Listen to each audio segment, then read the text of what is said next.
Let's face it, painting can be a hassle. And while it's a relatively easy home improvement job, it doesn't mean it's simple. There are a lot of things you have to consider before you can even get started. And after you get everything to your house, there are still steps that you need to take in order to prepare so you can have a professional result that you can enjoy for years to come. With that in mind, here are my top 5 picks of common mistakes you can avoid the next time you have to paint your house. Before any paint goes on the wall, you need to make sure the surface of the wall is ready for the paint. So that means if there's any imperfections, you need to take care of those now, because if you don't, you'll still be able to see those things come through. First, you need to patch any holes in the wall. You can do that with some spackling compound or drywall compound, and we ended up going with this type from DAP because when it goes on pink, and when it's completely dry, it's white, so you know that it's ready to sand and then actually paint over. Next, you should dust your walls, especially getting out all the cobwebs. If you have tougher stains that you need to get removed to make sure the paint adheres, like on your baseboards, for example, you can also use a magic eraser to get those really tough stains out. Mistake number 2 is about primer. Now, there's a lot of confusion about primer, like what is it? Do you really need it? If you don't, why would you spend all this time painting your walls before you can paint your walls? I mean, that just seems silly.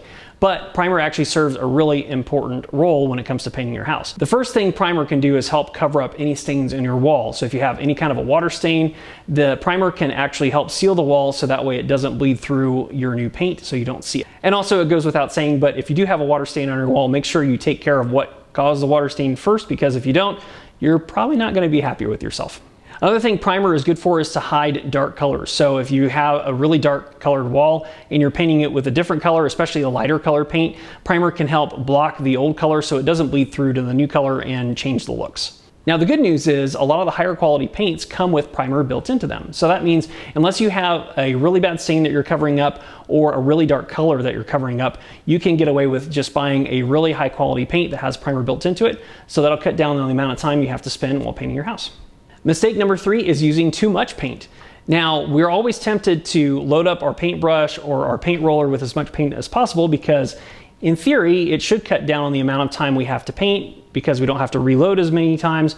But in reality, it's really bad for the final quality of your paint job. What can happen is your paint can dry unevenly, it can cause runs, and it can even cause splatters that can ruin other surfaces in your house. So the best option is to just use enough paint that you need and not to overdo it. Now, if you're filling up a roller, make sure you run it a couple times over the washboard area to wring off excess paint. And if you're using a brush, then make sure to only dip an inch or so into the paint and then also scrape it across the edge of the bucket before you start painting. This will help make sure you don't have too much paint, you have just enough to get a professional result.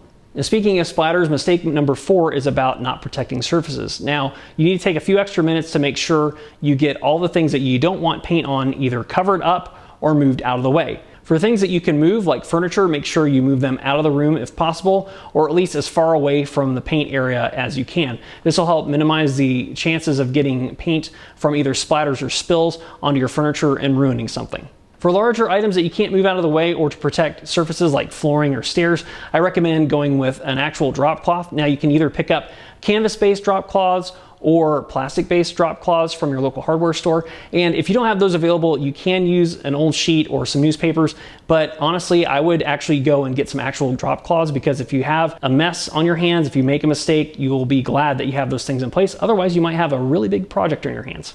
Mistake number 5 is about storing your paint. Now, while we're painting, we really don't think about storing our paint at the same time, but we should. Why is that? Well, for one, you need to make sure you put the lid back on the paint can in between coats. One, it keeps dust and bugs and any kind of debris out of your paint can, so that way you can make sure when the paint goes on the wall, it doesn't cause any imperfections.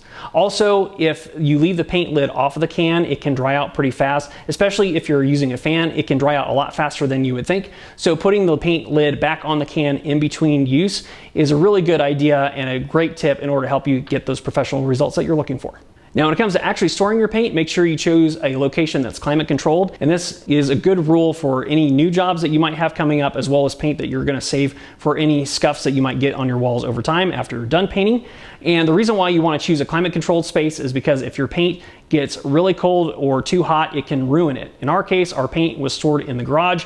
And as you can see here, this 5-gallon bucket of paint got ruined because our garage got to 10 degrees below zero. So make sure this doesn't happen to you. Put your paint inside the house somewhere, either in the basement, in a closet, or underneath a sink. Those are all good choices to help make sure your paint lasts. If you follow these tips the next time you have to paint, then your job is going to be that much more enjoyable and you'll get better results as well. Thanks for watching this video. Hopefully you found it helpful. If you did, please hit that like button and don't forget to subscribe to the Top Homeowner channel, where our goal is to help you become the very best homeowner that you can be. Thanks for watching. I'll see you in the next one.